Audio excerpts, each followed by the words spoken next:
I mean, and I think you're right on that, is that you have this scenario where right now crypto's gotten crushed, people have gotten hurt with FTX. Like, there's going to be more vocal naysayers, but I still think that a huge amount of politicians, when it comes down to it, recognize how many jobs are now reliant on blockchain technology. You have all these big companies like Microsoft getting into the mix here, and all this lobbyist money too from these companies. So I think when it comes back to it, that's what's going to rule the day. It's going to be jobs, right? Because how does a politician get reelected? It all comes back to, are they preserving jobs? Are they keeping jobs and helping sectors become bigger and bigger, especially in the U.S. Because, right, we don't need China, or we don't need other countries taking the advantage here. We've got to be on the leading edge of blockchain technology.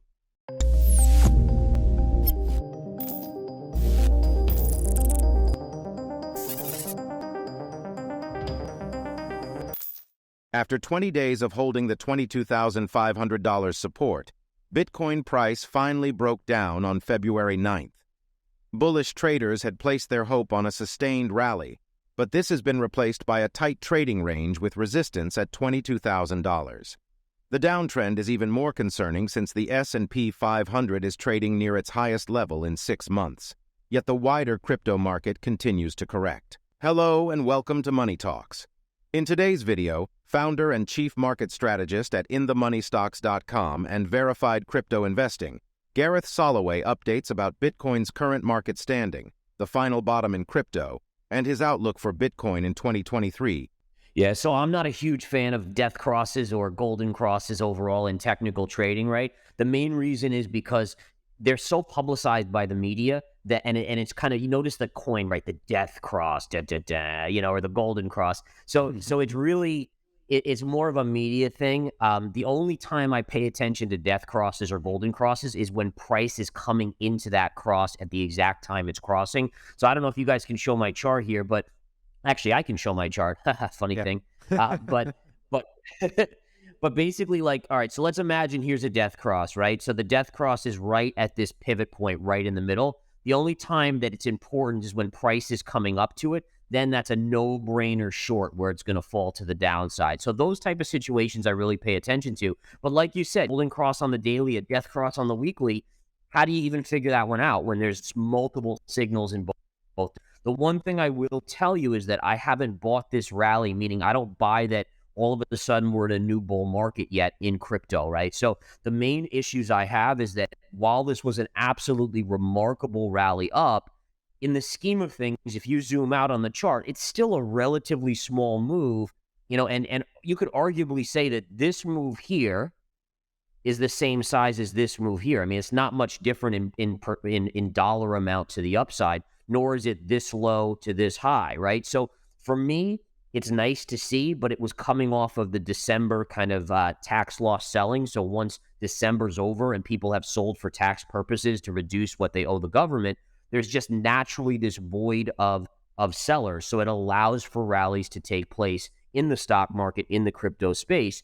And then again, you don't have transparency. We hear, now Kraken's being targeted. We hear all these other things. And so at this point, I'm not ready to buy the whole narrative of, we're now in a new bull market and here we go. I want to see more proof of it before I put myself behind that. Yeah, so one of the interesting things that you bring up is sentiment, right? And sentiment is so important. And what I didn't like about this rally is that we literally, what did we go up? 35% off the lows. You had the same bullish sentiment in the market that we had it when we were at 65,000. And that people jumped on the bull bandwagon far too fast. If you go back to 2001 after the dot-com collapse, 2009, the first move in any beginning of a bull market that occurs, most people are scared. It's shitless. I don't know if I can say that on this program, but hopefully I can. All right, so they're scared shitless about that first move. It's too scary. They think, oh my goodness, this has to be a fake out. In this situation with crypto, everyone was like, new bull market, here we go. Here it goes back to all-time highs. That's a dead indicator it's not a new bull market, right? People haven't been, gone through the despair and the kind of the giving up phase of a bear market. So that coupled with the fact that we now need to establish ourselves and actually make higher highs, that would be something that would get my attention. Regulatory pressure, mainly in the United States, can explain Bitcoin's recent lackluster performance. For starters, on January 9th, Kraken Exchange reached an agreement with the United States Securities and Exchange Commission, SEC, to stop offering staking services to U.S. clients. The crypto also firm agreed to pay $30 million in disgorgement, pre-judgment interest, and civil penalties. That we did take out, so the one positive here, and this is what's interesting, right? So this area here, and let me just draw some rectangles here. So this area right here, that was where FTX collapse began. Here, notice how when we came back to that, it was resistance. It was tough for the markets to break through, but eventually it did.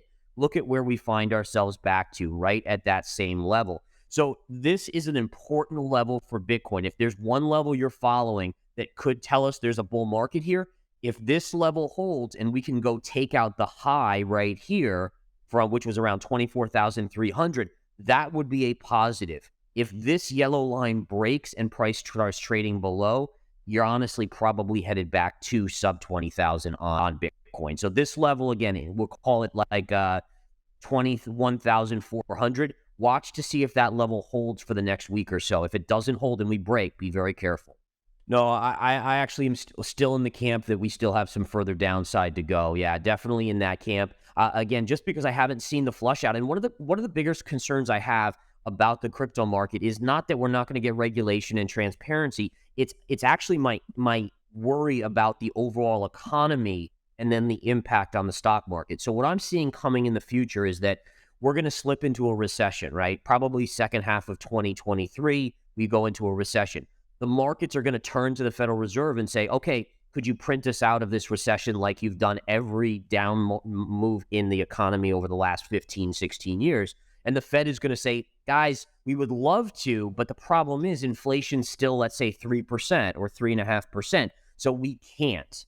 Now the market's faced with what I would say is like this long, drawn-out recession period where earnings are going down. And you might say, well, what the heck do earnings have to do with crypto? Well, the problem is if investors start to dump stocks and we say, let's say we see another 25% down move in the S&P, now figure out how crypto holds up in face of that, right? So if we see a mass exodus of risk assets, it's hard to imagine crypto doesn't get caught in that wave. The dollar, which is really instrumental in what the market does. And notice today, the daily chart of the dollar, we have a red candle today, and so the markets are up. The stock market goes up. Basically, what you'll notice is there's an inverse relationship with the dollar. So when the dollar goes up, markets fall. When the dollar falls, the markets go up. Well, this pattern formation, this 3-bar move up with this sideways chop is known as a bullish consolidation pattern. So this pattern, the probabilities of this pattern playing out would be to the upside. So what that tells us, if we extrapolate that out, and we know that when the dollar goes up, the market sells, if we do get a pop in the dollar, you would assume that we would see an asset sell-off tomorrow on the CPI. So that's correct, yeah. So the dollar at least is confirming what you're mentioning about maybe we see a not-so-great CPI number tomorrow. On February 10th, cryptocurrency lending firm Nexo Capital announced that its yield-bearing earn interest product for U.S. customers would be shut down in April. Nexo pointed to its $45 million settlement with the SEC and other regulators on January 19th as the reason for the service halting. U.S. SEC Chairman Gary Gensler issued a warning to crypto companies on January 10th to come in and follow the law, explaining that their business models were rife with conflict and claimed they needed to disentangle bundled products. Gensler said that such companies are required to register with the SEC. What's interesting is that if we did break that, right, if we break this level, which was what that would have to happen, then your next technical support on Bitcoin would be right back in this range. And what we can see here, right, is that you have the middle point of this little bounce here and the lows right here, which would be about a 10%, little over a 10% decline. So yeah, it's definitely something to keep an eye on. And you're right. When you go to the S&P 500, you're absolutely right. Gaps, I always say gaps are made to be filled. When you get close to a gap fill, there's almost this magnet effect that pulls towards it, and it's happened for generations, and it will continue to happen as long as the psychology of the market remains intact, which it will. Yeah, so what I'm seeing here on the ETH chart is you're starting to break this upward channel. We broke that line right here. And then we're now breaking this little low right here. So there is a level where you would look for a technical bounce on ETH. and it's right down here, right? And what you can see here is that if you connect the lows right here, there's an upsloping trend line, and if you connect this area, there's a flat trend line. And one of my favorite things about this is that trend lines coincide.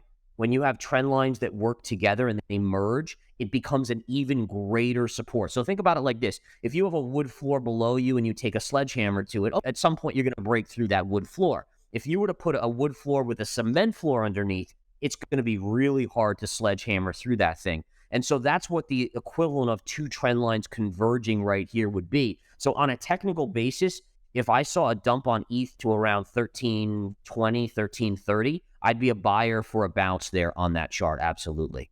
So what are your thoughts about Gareth Soloway's prediction? Tell us in the comments. Also, don't forget to like and subscribe. See you soon with the next video. Thank you so much for watching.